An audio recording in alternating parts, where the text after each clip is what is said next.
Good evening. Good evening. Alafia, Hotep, Santa Sana. Thank you so much for joining me. Uh, Spiritual community, I just had to come on.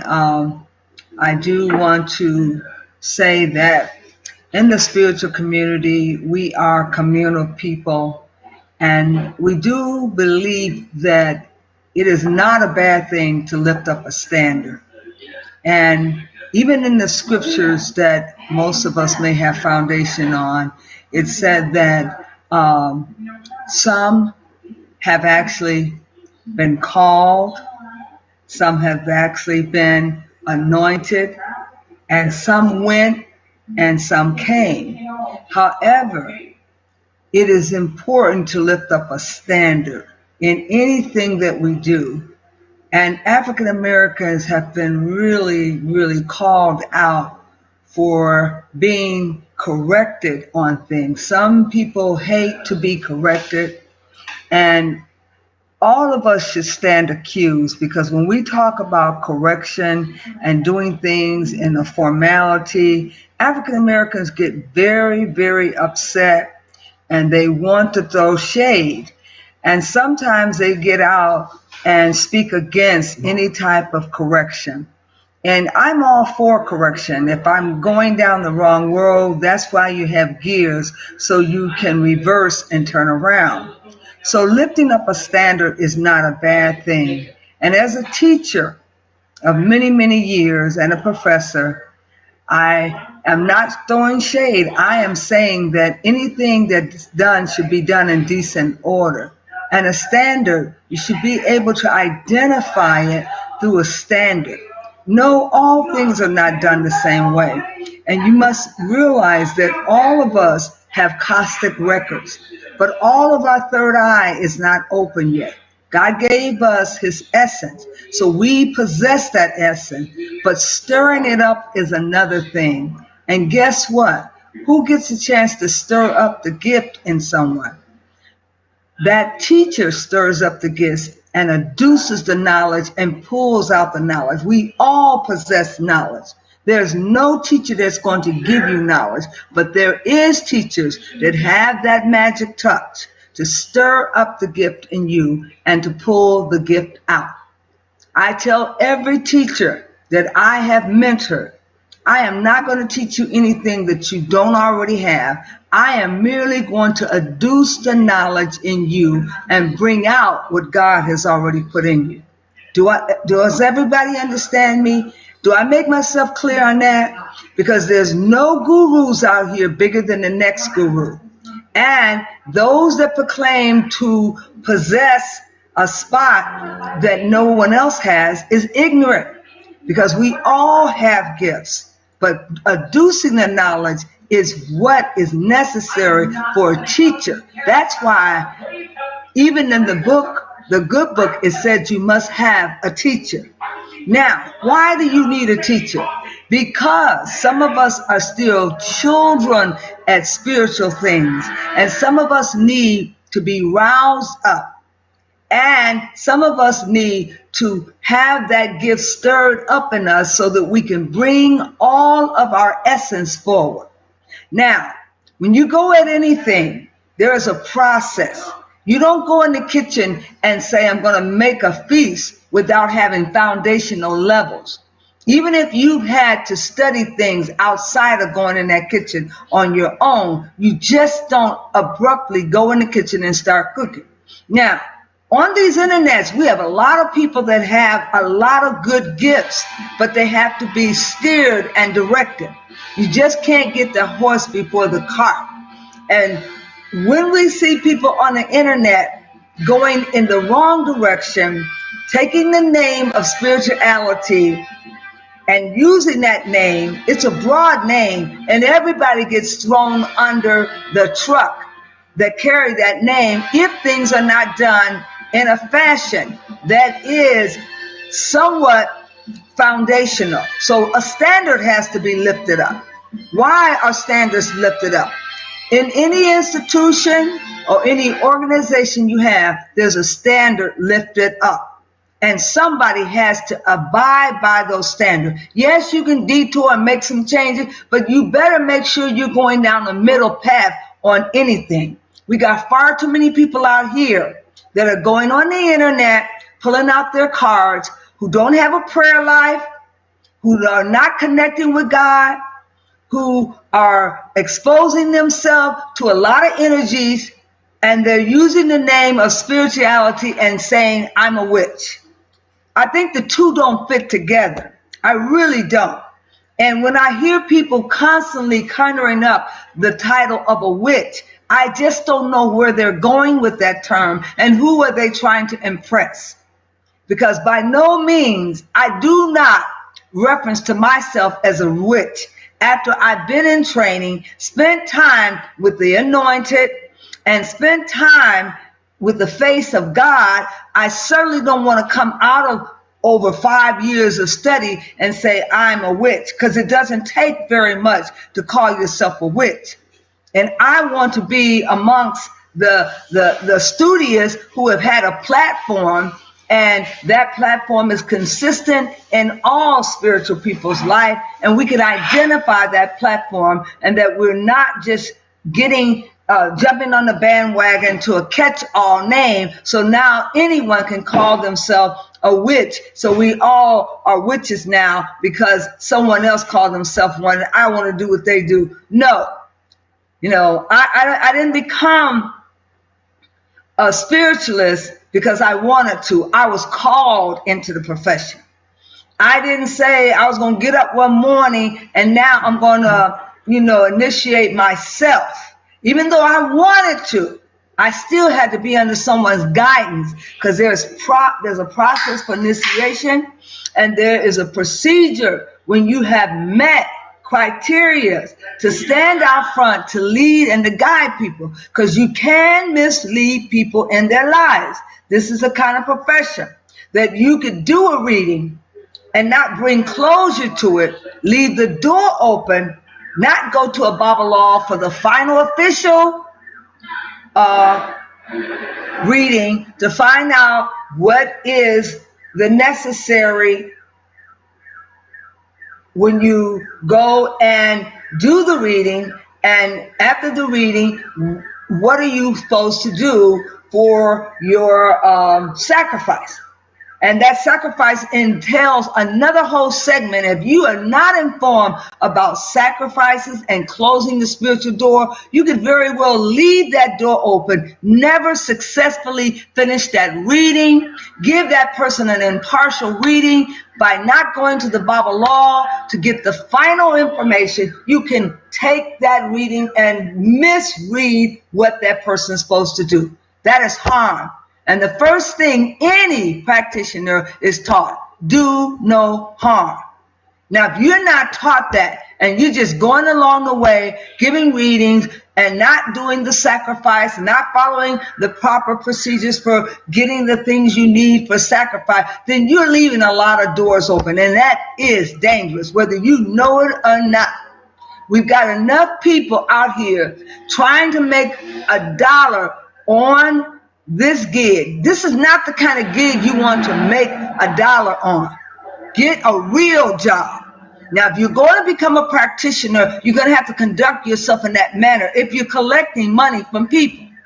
And that's one of the reasons why I refuse to do readings for other people and collect money from them, because they don't know what the measure of your successful completion of a reading. They don't know how to call it. They may say you didn't do the reading successfully, or I didn't get the outcome. Now you got some repetitions, anger out here, and you produce chaos on the internet because you found someone that don't know the standards and they don't know the procedure, and they've called you out to say that your reading wasn't acceptable and it is inadequate. Now you got controversy.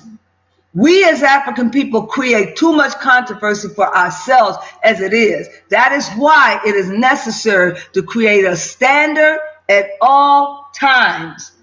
And I want to say at all times. The reason why I say that is because you have a way of measuring. You have a way of measuring what you do, and you don't have to guess, or you don't have to say, well, did I, should I? You will know, because you will follow that parameters for a standard. You don't just get up and do a reading. There's a process with prayer, meditation, persevering, clearance, getting the proper clearance, so that there is not such a clutteredness where you cannot get a good reading. So when we start saying, well, let me get things clear with the spiritual community, no. When you come in the air to do that, that makes you bigger than God, bigger than the all. And none of us are bigger than the all. We all must bow down to something greater than ourselves. And we must be on the lookout for those who are making a dime over a dollar and saying whatever they want to say and thinking that it's acceptable. But a standard in any profession, especially when you're educating, you are responsible for educating these people to be their own spiritual counselor. And that's why it's necessary for you to be a teacher, because you must reflect that information onto someone else, guiding them so that they can become their own parenthetical counselor. But most counselors usually say it's important to go seek other counseling and not just take counseling from your own. The average lawyer does not counsel himself. He goes out and seeks counseling for himself. Now, when you are considering bringing forth knowledge, you must have a field of knowledge, and you must have a reference of where you've gotten this knowledge. I would never go to the spiritual store, and just buy a deck of cards and sit down and say, I'm going to play around with these cards, and now I'm going to become a witch. That's too cheap. That's a cheap profession for someone to say they bought a deck of cards and now they're a reader. It takes more than that. And in the Kemetic faith, if you have not spent time with our SAR set, they will teach you that there's a process before you put your hands on those cards, and that those cards must be protected so that the energies on the outside don't overtake your reading. So we got people that are angry because at times I have talked about joining and being a part of a community where we can register ourselves. If you feel real competent about your skill, then register your skills and let somebody know that you have skills. But they're going to ask you, do you have any references? Who was your teacher? And that is naturally the right way to go. Who was your teacher? Who initiated you? Oh, you said Chief such and such? Great. I know of his work. I can recommend you. But if you have a person that have just scratched their head and decided that they want to become a practitioner with no prior experiences, it is going to eventually show up in the wash, because there'll be some aspect that you run into that you don't have knowledge of, and then you're either going to misguide or mislead that client, or you are going to cause more harm to that individual. And once again, I implore you to do no harm to your clients. If you don't know something, tell them you don't know, and then tell them you'll get back to them once you research. Yes, we can go find knowledge for ourselves, but why do we have universities and institutions? If that was the case, nobody would have to be spending $30,000, some of them $150,000 on the education that they're getting miseducated on. Even that, they require you to have credentials and come out with the license. Even though they might be giving you last year's information, they still require you to have some kind of certificate of training stating that you completed somebody's training. Now, I don't care how many outfits you put on and how many dashikis you put on, and even if you buy yourself a set of Eleke beads, you still are going to have to tell somebody whose house you've been in and who has mentored you. That's why they have mentorship and mentee. So that when you come out of this training, you have a certain amount of knowledge that lifts up a standard that everybody is under, that they're practicing under.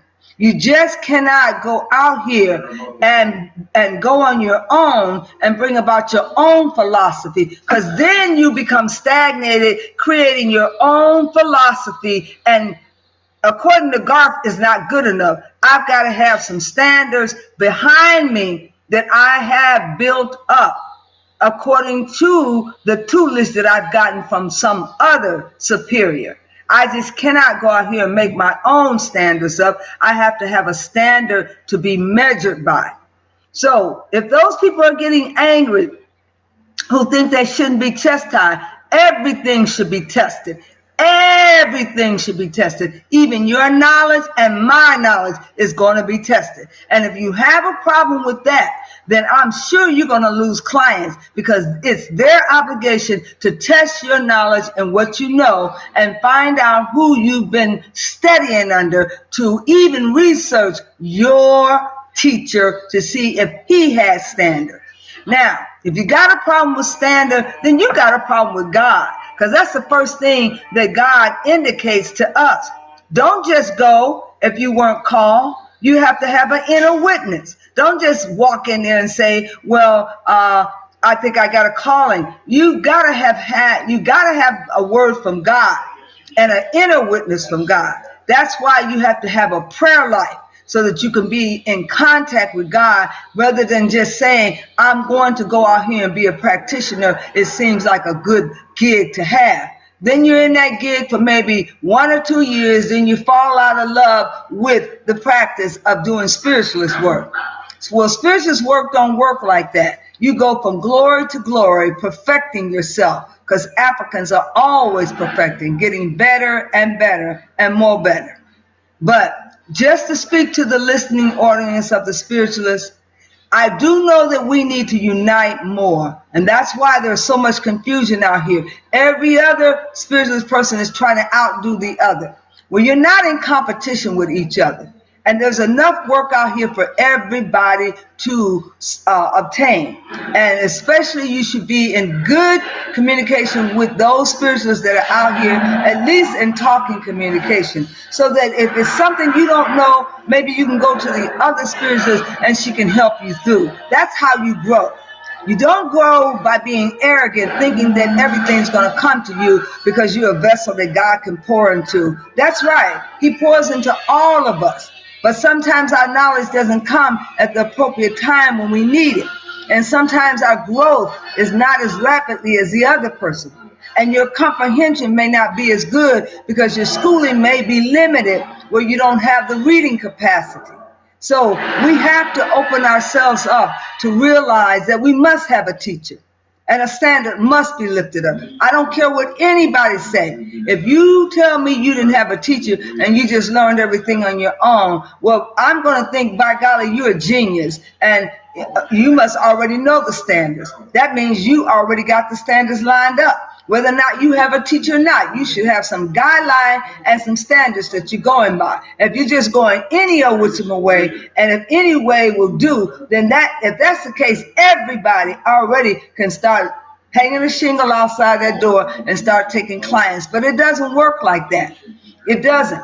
And even I, in my lengthy experience and being initiated and spending time in the spirit world, even I am cautioned about going out here to take on clients who have that attitude that might destroy you or damage your profession.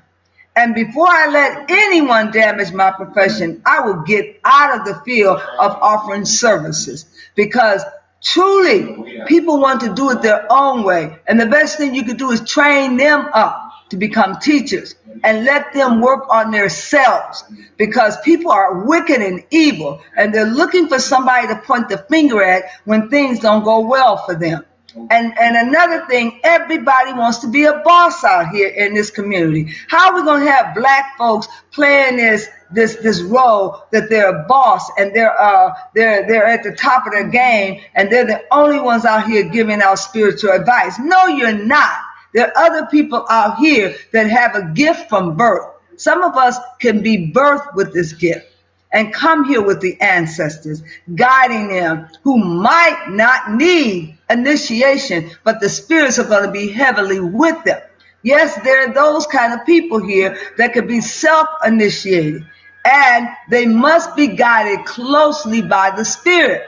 So you must stay under some supervision of some Babalaw who can see that spirit in you and help you to harness that gift. Because just with that gift you got, you could destroy yourself and others too. Because pride comes before a fall. Now, I hope that the spiritual community is listening to my presentation. I hope that they're listening, because sometimes people want to get on the internet and they want to whoop people with their words. But there's no whipping for, it said, do my prophet no harm. And basically, God, if God is going to straighten somebody out and you believe in the spirit, your job is to pray that the spirit will come and visit that person, because you don't want to put your hands on any of God's prophets or put your mouth on any of God's prophets, because just by the grace of God, where that person goes, so go you too. But it's important that we not have people out here calling themselves witches doing wicked stuff. I mean, the more wicked stuff they do, the more they categorize themselves as being a witch. If that is your forte on your limited schooling, that you become a witch, that's fine. You can call yourself what you want to. But I'm not putting myself in that category, because I'm lifting up a standard that say I'm a practitioner. I am a spiritualist. Okay? So I've been not only to formal school, but I've been to spiritual school through a Babalaw. Now, you may have not gone that far in your teaching. You may have only sat at the table and used tarot cards, and that's the extent of your teaching. That's fine. But don't go hurling yourself out here to be a person of tutelage who has gone through some type of standard that was lifted up and who's had some other professors' training who has passed it down to them. Because truly, knowledge doesn't come that way. Knowledge comes through an inner witness from God. But God also sends you a teacher. And if you're sitting under God for a long time, he can also be your teacher, or she, he, or it. But you must seek out mentors that can give you the path and the direction. Because sometimes our path, we may get off the path with all this knowledge and go the completely wrong way. Who was the one that introduced witches? Why do you choose the terminology witches over practitioners and priests and priestesses? Why? Why? It's because so many women out there that have started creating spells and gotten good with it, now they're proud to call themselves a witch. Well, you're limited. You're very limited, because there's other categories that you must matriculate up to, not just the first level of a witch. Okay? And I feel insulted when someone tells me that my trade is a trade of witches. I feel rather insulted and prefer you not categorize me into that pigeonhole.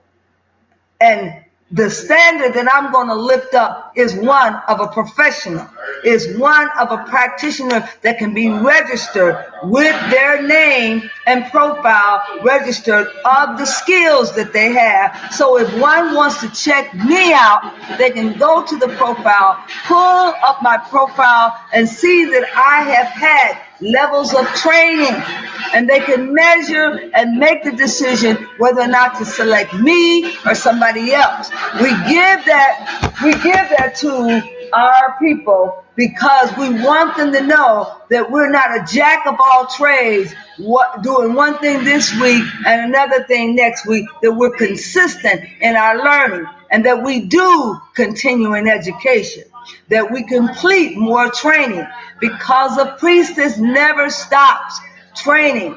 They're always doing continuing education to better themselves, to come up to date with the most current information. You cannot be working on last year's documentation of information when now we've advanced to 2019 and you're still stuck into 2000. No, you have to do continuing ed. And you have to go and register somewhere and document that so your clients know that you're steadily learning. But for someone to think, no, I don't have to have a teacher, I can do what I want to do. No, you're part of the Addams family. This ain't do what you want to do. And the Babylon will tell you that. You don't just get out here and shame the rest of the community's name because you're not up under a following or because you're doing your own thing. You know, a lot of stray away or mavericks would be in that category. Well, I'm going to do my own thing. I'm riding by myself. Okay, but we're a communal people. We don't ride by ourselves. We're in a community. And we're supposed to set the first example for being communal people, teaching people that we are of a we concept. I am because we are, and because we are, therefore I am. This is not numero uno, personal pronoun I. We work together in this mission as we consult one another for guidance, for clearance, for understanding. We don't go tearing at each other on these networks as if we are proud Mary and we're gonna antagonize somebody and pull them down and set them straight. No, you don't have that opportunity. And I hope I'm not coming across that way. I am only saying, as a practitioner and a healer who's worked at a hospital healing, I don't pull no punches. I'm not out here trying to show you how much I can do readings because I refuse to do a reading on any individual. There is too much to lose because your reading can be devastating, cause you to lose all capabilities of practicing. And there needs to be license put on this particular training. There needs to be some Bible law to come together and say we're going to sanction this stuff, and there has to be a minimum requirement because everybody can throw their hat into the ring who have not had basic training. I don't want to be in the midst of someone who has just had minimum training and no basic training. They're dangerous. I don't care what anybody say. They're dangerous to themselves and others too, because you can say the wrong thing that will put yourself in a position to be sued. And at the same time, you can do harm physically, mentally, and morally to that individual candidate who's seeking guidance from you. Now, I know I'm not wrong because the Spirit tells me I'm not wrong. The Spirit told me to come on here and to speak to somebody tonight who needs this message because they're getting too arrogant. They're thinking themselves to be the empress of all readings and the empress of the internet, and that's not what we're looking for. That is somebody playing the role who's going to pretend like they got everything on lock when it comes to spirituality. No one has everything on lock in spirituality. None of us, myself including. We are all growing and we're all perpetuating and going towards learning and getting better at learning. It's very important that we look at how we can come together and introduce ourselves to each other. We should be a friend of each other's. And when I get out here on my radio station and I entreat people to come, take up a platform. Do you need a platform to minister about the work you do? Then share my platform. We are family. And family have to act a certain way. When blood calls, blood answers. If we don't do right amongst our initiates and our practitioners, how can we say we're going to do anything to heal the world? We first must heal our own community and show ourselves favorable to each other before we talk about recruiting for a client that we are going to help. We first must do that. We first must be in the mindset that we are going to heal our communities and that we are going to love each other in spite of what we are not doing. We love ourselves back to perfection. But if we can't do that, then we're not real to these clients. These clients know if you are a healer, then you started the process of healing those among you that work in your profession. But if all you could do is get on these internets to strike a blow against these so-called initiates who are talking against non-initiation and non-tutelage from an instructor. Most of these people who have been trained, yes, they want you to get some skills. Yes, they want you to go and get training. Yes, they don't want you to demoralize the name of priests and priestess. And they want you to be able to get on the straight and narrow and lift up a standard that one can see. Every profession requires you to lift up a standard. It isn't a bad thing. It is not unheard of for standards to be lifted up. And if you have a problem with being under some guideline and you want to be like the Addams Family and do what you want to do, then by golly, you're going to be out there by yourself. And when you get in trouble, there won't be a priestess to come and back you up. You'll be out there just on your own. And some of these priestesses have been brought to task and been brought into a court of law because you are practicing being a practitioner, something like a non-traditional healer. And that person cannot hold himself out to heal anyone or to bring any type of luck or vision because you could get yourself into a lot of trouble. That is why I tell people, I will train you and teach you how to be your own practitioner. I will not do it for you because there's been a lot of people turning on one another and do devastating things to each other's careers. And we have to be very mindful of that because there's a lot of hateful people out here that have not gone to God and ask God for forgiveness from them from being such a hater. Because you cannot practice in this profession being hatred and mean and dogmatic. You have to understand that we are each other's keeper. And we do have a heart for each other that's in the spirit work and that we can help. Because each one of us are not at the level that we should be at yet. None of us. And if you tell me you're at your full capacity and you don't have any more growth and no more advancement, then you're stagnant. You're frozen. You're on frozen ice. I am growing continuously, and I'm still at the infancy stage of my spiritual growth. I have much more spiritual growing to do and learning. But I will not tolerate anyone that hates structure and that do not want to abide by standard and that wants to get out there and do their own thing. I want to stay far away from that person as I can because I know they're headed for destruction. You're headed for destruction. You're headed for destruction because, see, without a teacher, how can you go? And when you have not been sent and not been called, how can you go? Yes, we have the right to minister to ourselves, but you do not have the right to practice on individuals when you're not thoroughly trained. And you do not have the right to send your clients down the wrong path. Then you're doing harm to the community. And I must say something. And what I want to say to the general population that are out there in the YouTube world, I want to say to you that sometimes we get on these airways and we want to read people. You better be careful that somebody is not going to read you. Because when you dig that hole, you must dig two, just in case you need to go in one of them yourself. But we cannot have people fighting each other on these airways about standards.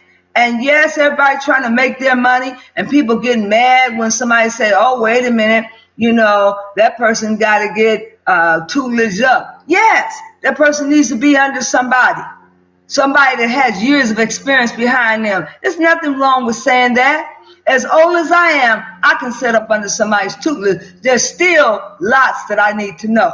And when you get to the point where you've learned it all, baby, you will never get to the point where you have fully learned everything to be a priest or priestess. Because we are always perpetuating. Perpetuate on, sister or brother. Keep on perpetuating. I look forward to seeing you out there in the profession, knowing that you are being guided by a spiritual force, and you're not out there just because you sent yourself. You're out there because you had a high calling on your head. And I know most of us priests know that we have a high calling on our head, and we know that the Most High, the All, has called us into being, and He has perfected what is necessary for us to go forward. We're not out here on our own, because the work that we do is a great work. And if you're doing a great work, I want to remind you at all times, you need a sister or brother that you can tap into to gain knowledge from them. Don't think that you should be headstrong and say, I've gained all the knowledge I want, and if I want to know something, I get it for myself. No, we are each other's brothers and keepers. And we must understand that we grow and advance, line upon line and precept on precept.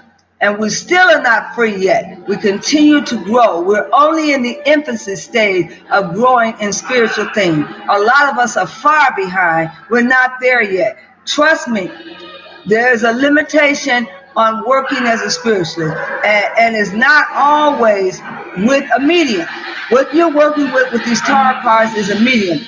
Oh boy, but wait till you get to be able to divine without a medium test, where you can do it just by looking at people and the aura that is captured around them. That's when you're doing it on your own, because you don't need a medium to read someone's aura. But as long as you're conducting work with them Taurus, you are at the infancy stage. You are not doing readings based on the energy of that person you're using the medium. And don't forget it. Thank you so much for your time during this segment. Thank you for listening to the sound of my voice. And if you don't mind, give me 2 thumbs up. Tell somebody about my show. This is Priesthood number 3, that it is important to be able to lift up a standard. And when a standard is lifted up, we have guidelines we can go by, we have procedures we can follow, and we have documentation that will back us up. You must continue, priests and priestesses, to always have documentation to back up your work. If you have no paper to back up your work, you're going to get in trouble out here in this make-believe world. You realize that this is a make-believe world. This is not even the natural super spiritual world.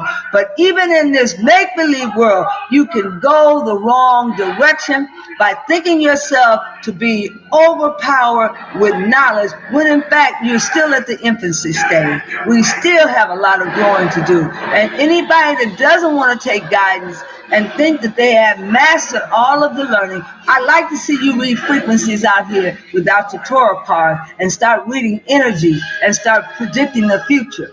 But until you can do that, you're still at the infancy stage and must take guidance from someone. And as we all take guidance from someone, we must understand that we're structured now as intelligent people. We could have schools of thought. We could have institutions that will protect us and give us access to reading material and art and articles, so that when we have to go out front as a professional, we're already structured. We are ready to work in a profession where we can offer our services, because you know how institutions are. They're very structured and they have standards that's lifted up. Well, our institution is going to have standards. I don't know what anybody else is planning on doing, and we're going to have a standard lifted up. So maybe Oracle Divination Network will be one of the very first institutes that is drafted that will train other priests and priestesses to follow guidelines, to be successful in their healing process. My records are documented. My records are out there. And the commitment I made to energy healing in hospitals, it is documented. I have built institution with the Heart Research Laboratory, where they did work with developing all kinds of cardiology material through the donations that were made from my work in the healing profession. I'm not bragging, just facts. So I can back up my documentation. And I'm saying that I didn't get to that level without having some standards that were lifted up before me and some guidelines that I follow. I didn't just go out on my own and do whatever I thought I could do. I knew that I had to answer to something greater than myself. And that is Olodumare, the all, if you want to call him that. Whatever you call him, he is the all in all that we have to bow down to. And don't think that there is none greater than yourself. There's always going to be one that's greater than yourself that you must adhere to. Thank you for the listening this evening. And if you like what I'm saying, go out and give me some likes and some 2 thumbs up. And please do subscribe to my channel. Please pick up Omi's Production Studio. I've been around out here for over 10 years now. I'm not just shucking and jiving. I'm not out here to make money.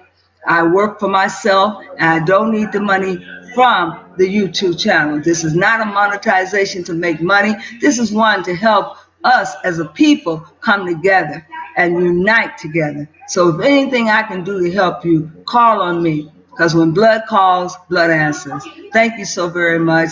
And to the spiritual community, I wish you well. And I do hope that you will lift up a standard and continue to lift up a standard by finding yourself a great teacher and a tutelage and sit up under.